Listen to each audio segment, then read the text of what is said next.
सप्रेम नमस्कार मित्रों।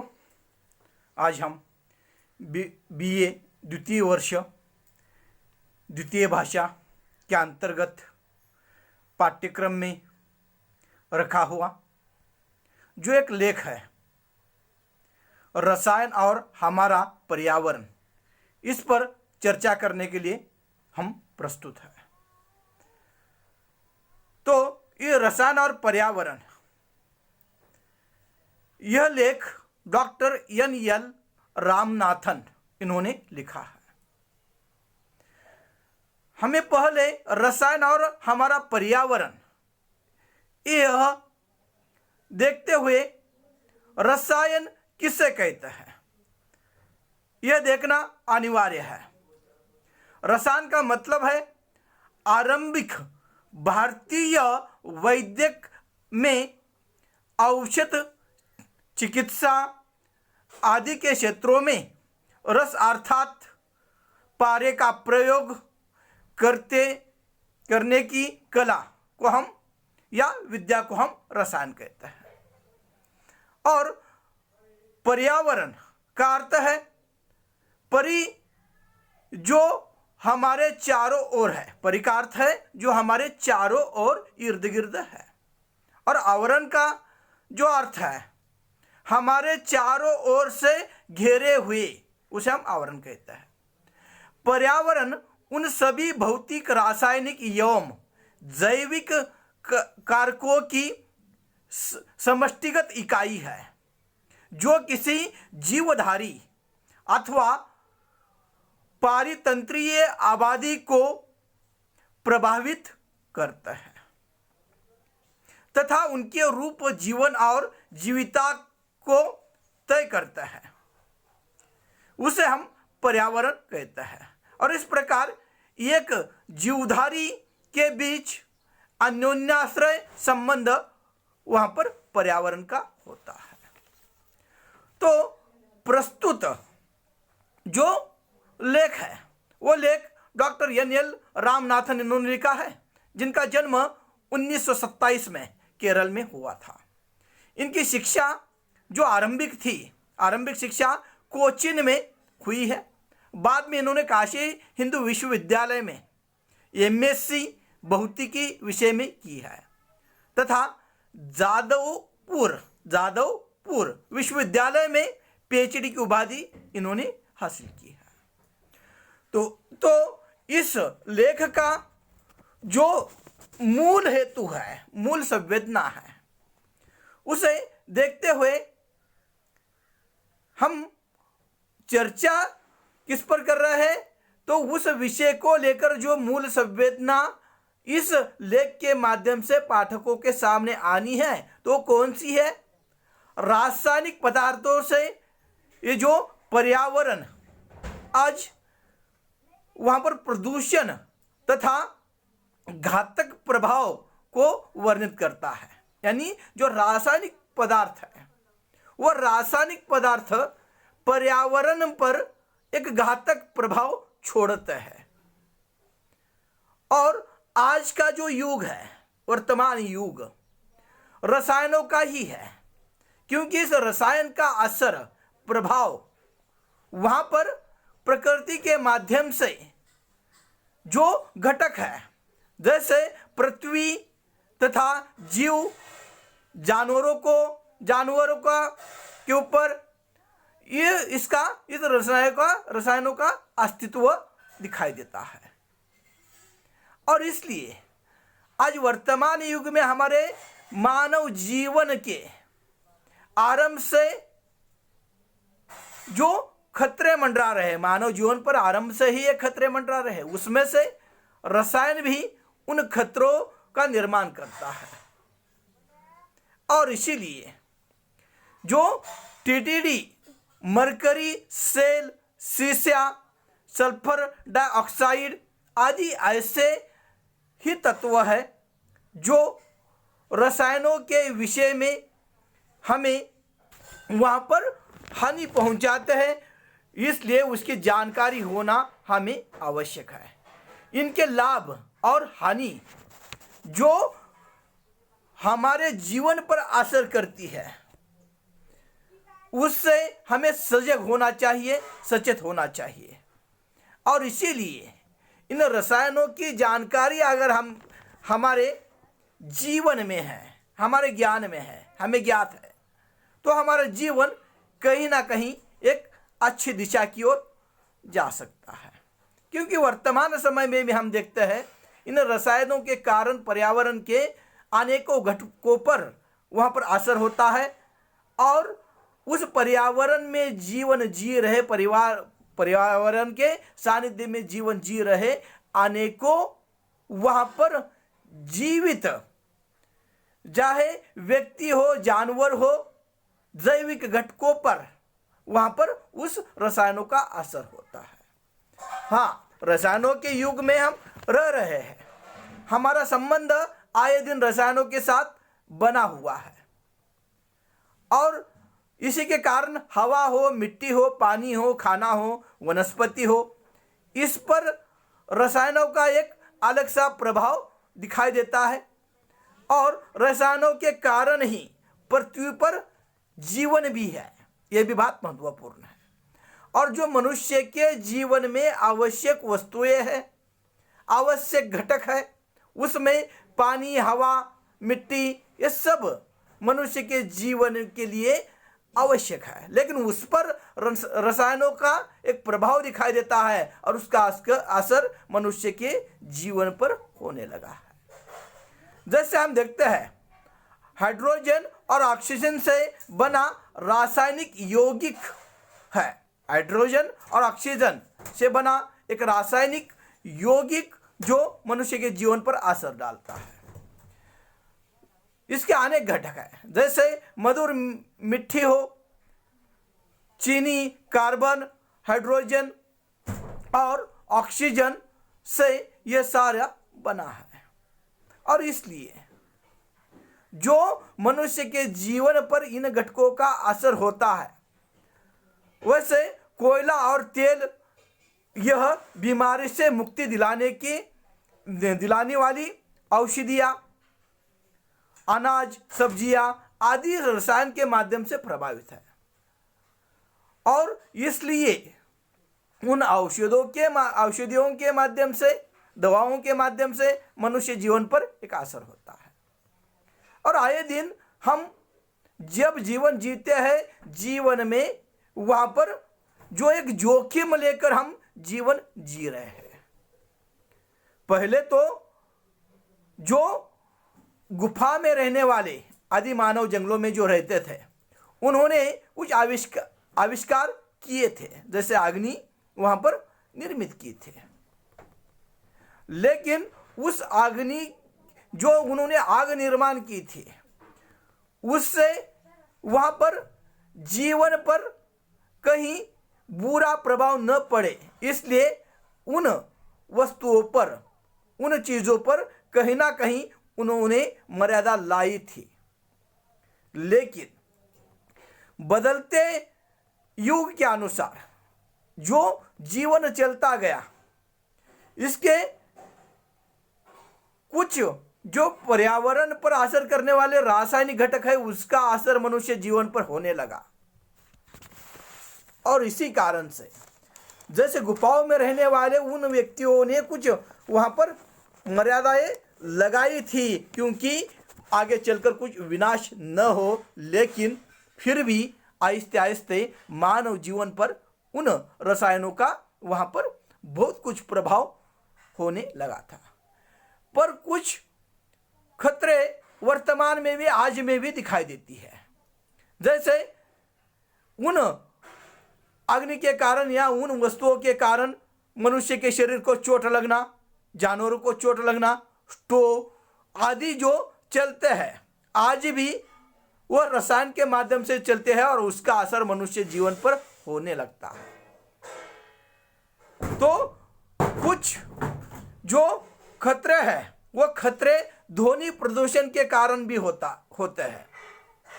जैसे ज़्यादा अगर आवाज़, ध्वनि यानी आवाज़, जो ज़्यादा अगर ध्वनि के क्षेत्र में भीड़ भाड़ में हम चले गए, उस ध्वनि के कारण, उस आवाज़ के कारण मनुष्य की जो सुनने की शक्ति होती है वह वहाँ पर कम होती जाती है। उसकी श्रवण शक्ति पर उसका उन रसायनों के माध्यम से निकले हुए जो अलग अलग साधन हैं, उसके कारण वहाँ पर ध्वनि बढ़ती है और उस ध्वनि का असर मनुष्य के जीवन में होता है। और ध्वनि ज़्यादा होने के कारण वहाँ पर हमारे मस्तिष्क की वो जो क्रिया है वो बाधित हो जाती है। जैसे उसका उदाहरण देना है तो कई बार कई त्योहारों पर कई अलग अलग माहौल में बड़े वहाँ पर स्पीकर भोंगो जिसे कहा जाता है वह बड़ी आवाज में चलाए जाता है। उसके कारण हम वहाँ पर एक भ्रमित हो जाता है, मन मस्तिष्क वहाँ पर कुंठित हो जाता है। जैसे उदाहरण देना है, वहाँ पर परीक्षा के दिन चल रहे हैं और उसके कारण वहाँ पर हम रात भर जग रहे हैं, लेकिन हमारे मोहल्ले में हमारे आसपास जब स्पीकर चलता है उसके ध्वनि के कारण हमारी वह अध्ययन करने की जो क्षमता होती है वह कम होती जाती है। और इसी तरह से ध्वनि का जो एक प्रभाव है मनुष्य के उस श्रवण शक्ति पर वहाँ पर प्रभाव डालता है। और ऐसे अनेकों स्थितियाँ रसायन के माध्यम से वहाँ पर मनुष्य के जीवन पर असर करती है। हम तो आज जिस युग में जी रहे हैं उसमें कुछ चीज़ों का वहाँ पर हमें तत्कालीन समय में या वहाँ पर आज वर्तमान समय में भी उसका परिणाम दिखाई नहीं देता, लेकिन आहिस्ते आहिस्ते आने वाली पीढ़ियों पर वहाँ पर उसका प्रभाव वहाँ पर दिखाई देगा। ये स्थितियाँ वहाँ पर हमारे सामने आ जाती हैं। कई रासायनिक घटक ऐसे हैं जिसमें कास्टिक सोडा होता है, जिसके उत्पाद के काम आने वाली जो मरकरी सेल है, कुछ समय तक उसे हम इस्तेमाल किया जाना वहाँ पर टाला है। वह मछलियों के द्वारा जो कास्टिक सोडा होता है वह मछलियों के द्वारा मनुष्य के जीवन में आ गया, और मनुष्य के जीवन में आने के बाद वह मनुष्य के उस जीवन पर उसका असर हुआ और बीमारियां बढ़ती गई हैं, और ऐसे ही मानव जीवन पर जहरीला प्रभाव पड़ता गया। और हम देखते हैं, और इसीलिए हमें इन सारी बातों की जानकारी होनी चाहिए। कौन से रासायनिक जो घटक है जो मनुष्य के जीवन पर असर डालते हैं, और उससे हमें वहां पर बचना चाहिए। जैसे रासायनिक आज के इस समय में हम खेती में उत्पाद बढ़ाने के लिए वहां पर रासायनिक उन औषधियों का प्रयोग करते हैं जिससे हम ज़्यादा वहां पर लाभ पाना चाहते हैं, ज़्यादा आय कमाना चाहते हैं, लेकिन उसका असर मनुष्य के जीवन पर हो जाता है। उत्पाद मिल भी गया लेकिन जीवन या शरीर वहां पर बीमारी से ग्रस्त होता है। लेकिन आज के वर्तमान युग में हमें वह जिन रासायनिक उस घटकों का असर मनुष्य के जीवन पर होता है उसकी जानकारी होनी चाहिए, उसे पहचानना चाहिए, और उसका ज़्यादा इस्तेमाल करना मनुष्य ने वहाँ पर टालना चाहिए, क्योंकि उसका असर मनुष्य के जीवन में हो जाता है।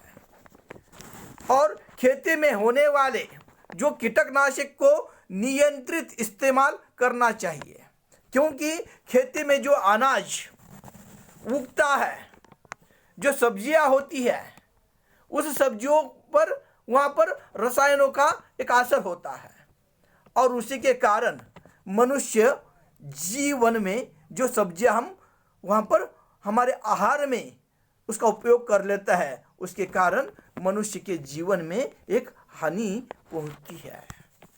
और इसलिए खेती में हम जब वह अलग अलग रसायनों के द्वारा वहाँ पर एक उत्पाद बढ़ाकर वहाँ पर पैसा तो पाना चाहते हैं, लेकिन उसका असर मनुष्य के जीवन में हो जाता है। और उसी के साथ लेकिन सोडियम और क्लोरीन दोनों यह भी घटक बहुत ही वहाँ पर खतरनाक दिखाई देते हैं। जो हम नमक हमारे आहार में लेते हैं और उसके कारण वहाँ पर जो सोडियम क्लोराइड जीवन के लिए जरूरी तो है, लेकिन साधारण जो दूसरी बात है, सब जो नमक के कारण रक्तचाप बढ़ता है, साधारण नमक के कारण रक्तचाप बढ़ता है, दूसरे और समुद्र का पानी पीने के लिए वहाँ पर उपयुक्त नहीं होता। मनुष्य के जीवन के लिए वहाँ पर वह दृष्टि से अत्यंत जहरीला होता है। ऐसे कई घटक हैं और लंबे समय तक अगर नमक का सेवन किया तो वहाँ पर मनुष्य के जीवन में हानि पहुँचती है। और ऐसे न जाने कितने रासायनिक घटकों के कारण मनुष्य के जीवन में आए दिन वहाँ पर असर होता दिखाई देता है, जिसकी मात्रा, जो रासायनिक घटक है उसकी मात्रा कितनी होनी चाहिए, कहाँ तक उसे हमें वहाँ पर हमारे जीवन में उसका उपयोग करना चाहिए, इसकी पूर्णता जानकारी हमें होनी चाहिए। आज अनेकों बीमारियां रासायनिक घटकों के माध्यम से समाज में फैल रही है। जैसे पहले तो जैसे हम कैंसर को देख लेते हैं, कैंसर की जो बीमारी है दिनों दिन वहाँ पर बढ़ती जा रही है, जो रासायनिक इन घटकों के कारण सामने आती है। फेफड़ों की बीमारी, वह उसका कारण वहाँ पर जो हवा में जो प्रदूषण फैलता है, जो जहरीली हवा फैलती है, उसके कारण वहाँ पर मनुष्य के जीवन में कैंसर जैसी भयानक बीमारी वहाँ पर दिखाई देती है। और पर्यावरण से संबंधित जो मनुष्य जीवन जीता है तब वह भी अपने आप के प्रति जागरूक नहीं है, सचेत नहीं है। इसलिए कभी जो तंबाकू के कारण, शराब के कारण या सिगार के कारण आदि कारणों से भी कैंसर बढ़ता हुआ दिखाई देता है। समाज में रसायनों के लाभ और हानि की जानकारी जब तक नहीं होगी तब तक हमारा जीवन वहाँ पर अच्छा नहीं होगा। और इसलिए मनुष्य ने उस रासायनिक जो तत्व है उसकी जानकारी वहाँ पर लेकर अपना जीवन वहाँ पर अच्छा करना चाहिए। और रसायनों के माध्यम से अनेकों गाड़ियाँ वहाँ पर बनती है, चलती है, और गाड़ी की स्पीड जो होती है रसायनों के माध्यम से होती है। हम ज़्यादा स्पीड से गाड़ी चलाने का वहाँ पर प्रयास करते हैं और उसके कारण कहीं पर जीवन को हानि होती है। या मोटर गाड़ी की गति हो या अलग अलग जो स्थितियाँ हैं या कारखाने जो है उसके माध्यम से जो जहरीली हवा निकलती है वह हवा भी मनुष्य के जीवन पर वहाँ पर असर डालती है। मोटर गाड़ी की गति या अनेकों ऐसे घटक है जिसके कारण मनुष्य वहाँ पर कहीं ना कहीं अपना जीवन वहाँ पर प्रदूषित कर रहा है, उसके जीवन पर उसका असर होता है। और यह सारी चीज़ें हमारे भावनाओं पर निर्भर है। हमारे जीवन में रसायन महत्वपूर्ण है, लेकिन उसका इस्तेमाल के बारे में हमें जानकारी होनी चाहिए। रसायनों से हमें प्रतिदिन सुरक्षित रहकर, सतर्क रहकर ही वहाँ पर जीवन वहाँ पर गुजर करना है, जीवन जीना है। और इस तरह से जो एक रासायनिक जो पदार्थ है उसका इस्तेमाल की जानकारी जब तक हमें नहीं होगी तब हमारा जीवन सुरक्षित नहीं होगा। इसलिए यह जो लेख है वह लेख,